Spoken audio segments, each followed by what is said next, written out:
లదాఖ్లో పెద్ద ఎత్తున ప్రొటెస్టులు జరుగుతున్నాయి.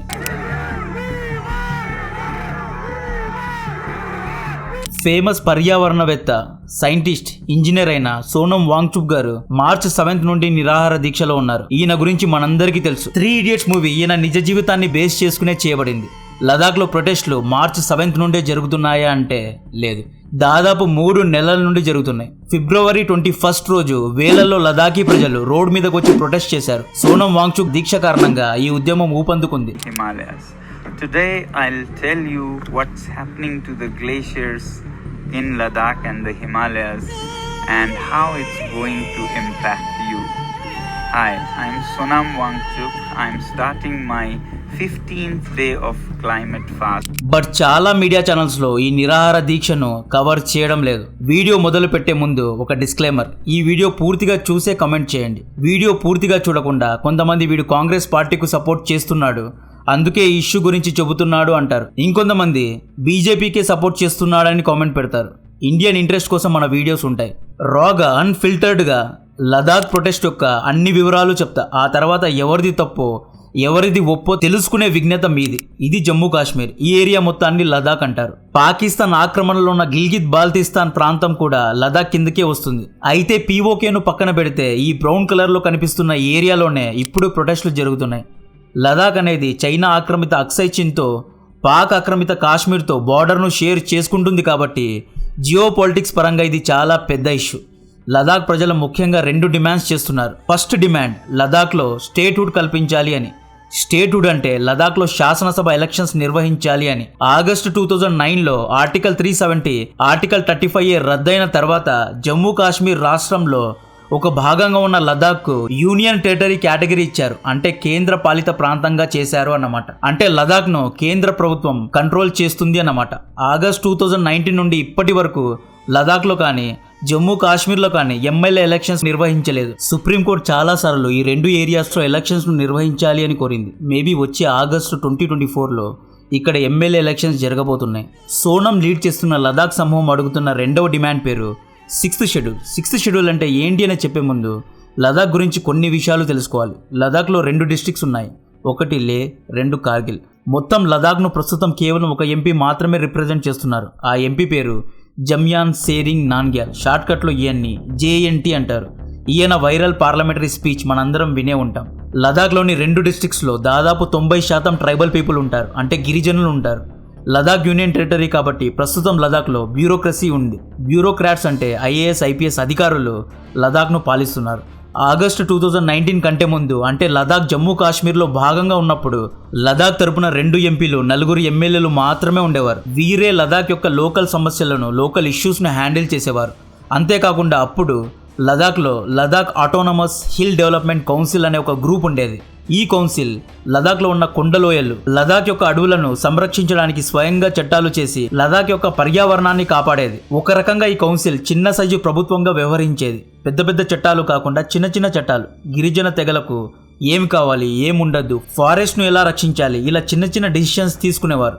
బట్ ఎప్పుడైతే లదాఖ్ యూనియన్ టెరిటరీ అయ్యిందో అప్పటి నుండి ఈ కౌన్సిల్ యొక్క అన్ని రైట్స్ పోయాయి. లదాఖ్ యొక్క పరిస్థితి ముందు నొయ్యి వెనక గొయ్యి అయిపోయింది. జమ్మూ కాశ్మీర్లో ఉన్నప్పుడు లదాఖ్ను ఎవ్వరూ పట్టించుకునేవాడు కాదు. లదాఖ్ ఎగ్జిస్టెన్స్ కోసం స్ట్రగుల్ అయ్యేది. ఎమ్మెల్యే సీట్స్ కూడా జమ్మూలో ఎక్కువగా ఉండేవి. అందుకే సీఎం కూడా జమ్మూ కాశ్మీర్కు సంబంధించిన ఫరూక్ అబ్దుల్లా, ముఫ్తీ మహమ్మద్లు అయ్యేవారే కానీ లదాఖ్ నుండి ఎవ్వరు రిప్రజెంట్ చేసేవారు కాదు. ఎమ్మెల్యే సీట్స్ ఎక్కువగా లేనందున లదాఖ్ తరపున ఎవరు సీఎం అయ్యేవారు కాదు. సరే, ఆర్టికల్ 370 స్క్రాప్ అయింది. ఇప్పుడైనా లదాఖ్కు గుర్తింపు వస్తుంది అనుకుంటే లదాఖ్లో స్టేట్హుడ్ ఇంకా రాలేదు. Ladakh autonomous hill development council యొక్క పవర్స్ అన్నీ పోయాయి. లదాఖ్లో ఉన్న గిరిజనుల అవసరాలు IAS IPS అధికారులకు, బ్యూరోక్రాట్స్కు అర్థం కావు. సో లదాఖ్ ప్రజలు చేస్తున్న ముఖ్యమైన డిమాండ్ 6th షెడ్యూల్ స్టేటస్ ఇవ్వాలి అని. మన రాజ్యాంగంలో ఉన్న ఆర్టికల్ 244 ఆధారంగా 6th షెడ్యూల్ అనే క్లాజ్ ఉంది. గిరిజన ప్రాంతాల్లో ఆటోనమస్ డిస్ట్రిక్ట్ కౌన్సిల్ను స్థాపించే హక్కునిస్తుంది. ఇక్కడ ఆటోనమస్ డిస్ట్రిక్ట్ కౌన్సిల్ అంటే జిల్లా వారీగా స్వయంగా పాలన చేసే సంస్థలు అన్నమాట. ఈ చట్టం ద్వారా ఈ సంస్థలకు తమ జిల్లాలో చిన్న చిన్న చట్టాలు చేయడానికి, చిన్న చిన్న నిర్ణయాలు తీసుకోవడానికి స్వయంగా పాలించే హక్కులు ఇస్తారు అన్నమాట. గిరిజనుల మధ్య ఉన్న గొడవలను రిజాల్వ్ చేయడానికి, న్యాయం ఇవ్వడానికి ఇలా వీళ్లకు కొన్ని స్పెషల్ రైట్స్ ను 6th షెడ్యూల్ కల్పించడం జరుగుతుంది. గిరిజన తెగలకు వారి యొక్క భాష తెలిసిన వారు చట్టాలను, న్యాయాలను, గొడవలను రిజాల్వ్ చేసే సౌకర్యం ఇస్తుంది. వీళ్లకు పెద్ద పెద్ద డిసిషన్స్ తీసుకునే హక్కు ఉండదు. రాజ్యాంగంలో చట్టాలు చేసే హక్కు ఉండదు. ఈ సంస్థలు గవర్నర్ కింద పనిచేస్తారు. ఒక్కొక్క జిల్లాలో ఒక స్వయం పరిపాలన సంస్థకు 30 సభ్యులు ఉంటారు. ఈ 30 సభ్యుల్లో 4 గవర్నర్ అపాయింట్ చేస్తారు. మిగతా 26 మందిని గ్రామ పెద్దలు నియమిస్తారు. ఈ డిస్ట్రిక్ట్ కౌన్సిల్స్ కు ఎటువంటి పవర్స్ ఉంటాయి అంటే వీళ్ళు అడవి విషయంలో చట్టాలు తీసుకోగలరు. ఎవరైనా ప్రైవేట్ కంపెనీస్ అడవుల్లో అడవి భూముల్లో ఫ్యాక్టరీ ఓపెన్ చేయాలి అనుకుంటే వీరు అడ్డుపడతారు. కెనాల్ వాటర్ ను ఎలా వాడాలి, ఏ సీజన్ లో ఎటువంటి పంట వేయాలి, ఆస్తి తగాదాలు, పెళ్లి తగాదాలు, డైవర్స్, సామాజిక సాంస్కృతిక చట్టాలను గవర్నర్ కనుసన్నల్లో వీళ్ళు తీసుకుంటూ ఉంటారు. వీళ్ళు గ్రామాల్లో కోర్ట్స్ ను కూడా స్థాపించి తీర్పులు కూడా ఇస్తారు. ఈ డిస్ట్రిక్ట్ కౌన్సిల్ సంస్థలే స్కూల్స్ ను, రోడ్స్ ను కూడా మేనేజ్ చేస్తూ ఉంటారు. వీళ్లకు ల్యాండ్ ట్యాక్స్ ను కలెక్ట్ చేసే హక్కు కూడా ఉంటుంది. సింపుల్ గా చెప్పాలి అంటే 6th షెడ్యూల్లో ఉన్న డిస్ట్రిక్ట్ కౌన్సిల్ చిన్న సైజు ప్రభుత్వాలుగా పనిచేస్తారు అన్నమాట. ఇప్పుడు లదాఖ్లోని కొంతమంది ప్రజలు మాకు 6th షెడ్యూల్ కావాలి అంటున్నారు. లదాఖ్ ప్రజల్లో కొంతమంది భయం ఏంటి అంటే ముఖ్యంగా సోనం వాంగ్చుక్ యొక్క కన్సర్న్ ఏంటి అంటే ఆర్టికల్ 370, ఆర్టికల్ 35 రద్దు తర్వాత లదాఖ్లో ఇండస్ట్రీస్ పెరిగాయి. దేశ వ్యాప్తంగా ఉన్న వ్యాపారస్తులు ఇక్కడ ల్యాండ్ కొన్నారు. ఇక్కడ ఇండస్ట్రీస్ పెరుగుతాయి. ఇండస్ట్రీస్ పెరిగితే లేబర్ వర్క్ ఫోర్స్ పెరుగుతుంది. జనసంఖ్య పెరిగితే లదాఖ్ యొక్క పర్యావరణం ఇంతమందిని అకామిడేట్ చేయలేదు. లదాఖ్లో దాదాపు 12,000 అడుగుల ఎత్తులో ఉన్న ఎడారులున్నాయి, మంచు కొండలున్నాయి. ఇక్కడ ఇండస్ట్రీస్ పెరగడం వల్ల మైనింగ్ జరుగుతుంది. లదాఖ్లో మినరల్స్ ఎక్కువగా ఉన్నాయి. Arsenic ore, borax, gold, limestone, marble, sulphur వంటి మినరల్స్ ఉన్నాయి. సో ఆబ్వియస్ గా ఇక్కడ ఇండస్ట్రీస్ పెరుగుతాయి, ఉద్యోగ అవకాశాలు పెరుగుతాయి. లదాఖ్ యొక్క ఆర్థిక వ్యవస్థ మెరుగుపడుతుంది. బట్ పర్యావరణ కాలుష్యం పెరుగుతుంది. ఇది లదాఖ్ లో ఉన్న కొంతమంది ప్రజలకు ఇష్టం లేదు. ఇంతకు ముందు లదాఖ్ ఆటోనమస్ హిల్ కౌన్సిల్ ఉండేది. ఈ సంస్థ కొండ అడవుల్లో మైనింగ్ చేయడానికి అనుమతి ఇచ్చేది కాదు. కానీ ఇప్పుడు సిచ్యువేషన్ వేరుగా ఉంది. లదాఖ్ యొక్క క్లైమేట్ దుర్లభమైనది. ఇక్కడ చాలా వరకు ఏరియాస్ సామాన్య ప్రజలు నివసించడానికి అనుకూలంగా లేని ఏరియాస్. చలికాలంలో ఇక్కడి టెంపరేచర్స్ -డిగ్రీస్ వరకు వెళ్తాయి. సమ్మర్ సీజన్లో ఇక్కడి టెంపరేచర్స్ చాలా ఎక్కువగా ఉంటాయి. Extremely cold climates, extremely hot climatic conditions ఇక్కడ ఉంటాయి. దీని కారణంగా మంచు కొండలు కరుగుతాయి. వాతావరణ వేడి పెరిగి ఇక్కడ ఫ్లాష్ ఫ్లడ్స్ అంటే మెరుపు వరదలు వస్తూ ఉంటాయి. దీని కారణంగా లదాఖ్లో ఉన్న ప్రజలకు, లదాఖ్లో ఉన్న జంతువుల యొక్క ప్రాణాలకు ప్రమాదం ఉంది అంటున్నారు. హిమాలయన్ రేంజెస్ లో ఉన్న లదాఖ్ పర్యావరణాన్ని మైనింగ్ ద్వారా గెలిగితే భూకంపాలు, వాతావరణ వేడి పెరగడం, వరదలు వంటి ఊహించని సంఘటనలు జరగవచ్చు అంటున్నారు. అంతేకాకుండా టూరిజం లో లదాఖ్ యొక్క అందాలు అద్భుతంగా ఉంటాయి. లే యొక్క బ్యూటీ క్రేజీగా ఉంటుంది. ఇక్కడ చాలా రేరెస్ట్ జంతువులు కూడా నివసిస్తూ ఉంటాయి. Snow leopard, Tibetan wolf, Tibetan argali, black necked crane వంటి అందమైన అనిమల్స్ కూడా ఇక్కడ ఉంటాయి. సో అందుకే సోనం వాంగ్చుక్ గారు ఆమరణ నిరాహార దీక్ష చేస్తున్నారు. సోనం వాంగ్చుక్ గారు ఎలక్షన్స్ ముందు డ్రామా చేస్తున్నారు.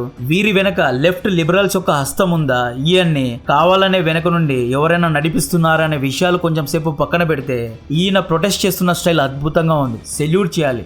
శాంతితో ఎటువంటి హంగామా లేకుండా ఉద్యమం చేస్తున్నారు. కొన్ని ప్రొటెస్టులు ఉంటాయి, రోడ్డు మీదకి వచ్చి హైవేస్ ను బ్లాక్ చేసి ప్రజలను ఇబ్బంది పెట్టి పోలీసులను చంపి అశబ్ద పదజాలం వాడి మీడియా డిబేట్స్ లో గట్టిగా అరుస్తూ దేశాన్ని 2 ముక్కలుగా చేస్తా, కాశ్మీర్ను ఖాళిస్తాన్ను వేరు చేస్తా అని పిచ్చి కూతలు కూస్తూ ప్రొటెస్ట్ చేసే వారి కంటే ఈయన స్టైల్ చాలా బాగుంది. ఈయన ఎందుకోసం ప్రొటెస్ట్ చేస్తున్నారో ఈయనకు తెలుసు. ఒక ఇంజనీర్ గా, ఒక పర్యావరణ వేత్తగా సోనం వాంగ్చుక్ గారు ఏమంటున్నారు అంటే బీజేపీ తమ మేనిఫెస్టోలో 6th షెడ్యూల్ కల్పిస్తాము అని ప్రామిస్ చేసింది అన్నారు. ప్రామిస్ చేసిన విధంగా మాకు 6th షెడ్యూల్ ఇవ్వాలి అని కోరుతున్నారు. 1 year ముందు వరకు ఇతను మోడీ గారిని మై డియర్ ఫ్రెండ్ మోడీజీ అనేవారు. ప్రభుత్వం ఏమంటోంది అంటే ఆర్టికల్ 370, ఆర్టికల్ 35 రద్దు చేయడానికి గల ముఖ్య కారణం లదాఖ్లో, కాశ్మీర్లో డెవలప్మెంట్ తీసుకురావాలి అని, లదాఖ్ యొక్క ప్రజలకు ఉద్యోగ అవకాశాలు కల్పించాలి అని. మీకు 24 hours ఫ్రీగా ఎలక్ట్రిసిటీ కావాలి, కంటిన్యూస్ ఎలక్ట్రిసిటీ కావాలి. కానీ 10 GW గ్రీన్ ఎనర్జీ ప్రాజెక్టులో పనిచేయడానికి లేబర్స్ లదాఖ్కు రాకూడదు. లేబర్స్ లేకుండానే 10 GW solar energy project ready అవుతుందా? రెడీ అవ్వదు. న్యూక్లియర్ ఎనర్జీ కావాలి, మినరల్స్ కావాలి. మైనింగ్ చేయకుండా ఇవన్నీ వస్తాయా? రావు. ఒక పక్క చైనా టిబెట్లో, అక్సై చిన్లో అన్ని రకాల డెవలప్మెంట్ చేసుకొని రెడీగా ఉంది. లదాఖ్లో ఇన్ఫ్రాస్ట్రక్చర్ డెవలప్ చేయాలి అంటే కొండ లోయల్లో, అడవుల్లో రోడ్స్ను, బ్రిడ్జెస్ను, టనల్స్ను కట్టాలి. అప్పుడే మన సైనికులు ఫ్రంట్ ఎండ్ వరకు అవలీలగా వెళ్ళగలరు, యుద్ధంలో పాల్గొగలరు. ఒకవేళ లదాఖ్లో 6th షెడ్యూల్ వచ్చేస్తే మధ్యలో జిల్లా పరిషత్ సంస్థలు వస్తాయి. డెవలప్మెంట్ డిలే అవుతుంది. ఈ కొండను ఎందుకు తవ్వుతున్నారు, ఇక్కడ టనల్ ఎందుకు కడుతున్నారు, ఈ చెట్టును ఎందుకు నరుకుతున్నారు, ఇక్కడెందుకు రోడ్ వేస్తున్నారు అని 1000 ప్రశ్నలు వేస్తారు. ఇలా అయితే డెవలప్మెంట్ ఎప్పుడు జరగాలి? చైనాకు ఇటువంటి బాధ లేదు, ఎందుకంటే చైనాలో డెమోక్రసీనే లేదు. చైనా తమ సైనికుల కోసం అక్సై చిన్లో కొండను తవ్వాలి అన్నా, టనల్స్ కట్టాలి అన్నా, రోడ్స్ వేయాలి అన్న ఎటువంటి ఆటంకం లేకుండా చైనా వేయగలదు. 6th షెడ్యూల్ వచ్చేస్తే ఇన్ఫ్రాస్ట్రక్చర్ పనులన్నీ ఆగిపోతాయి అని నేను అనడం లేదు. ఆటంకాలు వస్తాయి అంటున్నా. లదాఖ్ అనేది సెంట్రల్ గవర్నమెంట్ ఆధీనంలో ఉంటే క్లియర్ చైన్ ఆఫ్ కమాండ్ ఉంటుంది. సెంట్రల్ గవర్నమెంట్ అపాయింట్ చేసిన గవర్నర్ తో Indian army, Indian military, Indian paramilitary ఈజీగా కోఆర్డినేట్ చేయగలుగుతుంది. డిసిజన్స్ ఫాస్ట్ గా అవుతాయి. చైనా ఆర్మీ రేపు ఎల్ఏసీలో చొరబడితే కోఆర్డినేషన్ చాలా ఈజీగా ఉంటుంది. సడన్ గా ఎక్కడైనా బ్రిడ్జ్ కట్టాలి అంటే ఎటువంటి ఆటంకం లేకుండా కట్టొచ్చు. లదాఖ్ ను 6th షెడ్యూల్లో వేస్తే ఇన్వెస్ట్మెంట్స్ రావు, కంపెనీస్ రావు. దీని కారణంగా లదాఖ్ యొక్క గిరిజనుల్లాగే మిగిలిపోతారు. India should be developed country అంటున్నాం. ఇండియా డెవలప్ కావాలి అంటే మొదటగా గిరిజనులు డెవలప్ కావాలి. గిరిజనులు మెయిన్ స్ట్రీమ్లో రావాలి. గిరిజనులకు ఎడ్యుకేషన్ అందించాలి. ఇంకా 17th సెంచరీలో మేము మా పాత పద్ధతుల్లో ఉంటామంటే కుదరదు. గిరిజనుల యొక్క సంస్కృతి సాంప్రదాయాలు కాపాడడం ఎంత అవసరమో వారి యొక్క ఆర్థిక వ్యవస్థను మెరుగుపరచడం కూడా అంతే అవసరం. ప్రభుత్వం లదాఖ్ ప్రజలతో, ముఖ్యంగా సోనం వాంగ్చుక్ గారితో కూర్చొని ఇష్యూ గురించి క్లియర్ గా డిస్కస్ చేయాలి, డైలాగ్ జరపాలి. చైనా దీన్ని తమ అనుకూలానికి మారుస్తుంది. చైనాకు కూడా లదాఖ్ లో డెవలప్మెంట్ లేకపోవడమే కావాలి. లదాఖ్ లో రోడ్స్, కమ్యూనికేషన్ స్ట్రిప్స్, కనెక్టివిటీ లేకపోతే చైనా మన పైన అటాక్ చేయడానికి ఈజీగా ఉంటుంది. దీనికి సొల్యూషన్ ప్రభుత్వం లదాఖ్ ప్రజల విశ్వాసాన్ని గెలుచుకోవాలి, ప్రజలకు భరోసా ఇవ్వాలి. లదాఖ్ పర్యావరణాన్ని డిస్ట్రాయ్ చేయకుండా డెవలప్మెంట్ చేస్తాము అని హామీ ఇవ్వాలి. సెన్సిటివ్ ఏరియాస్లో మైనింగ్ చేయము అనే గ్యారంటీ ఇవ్వాలి.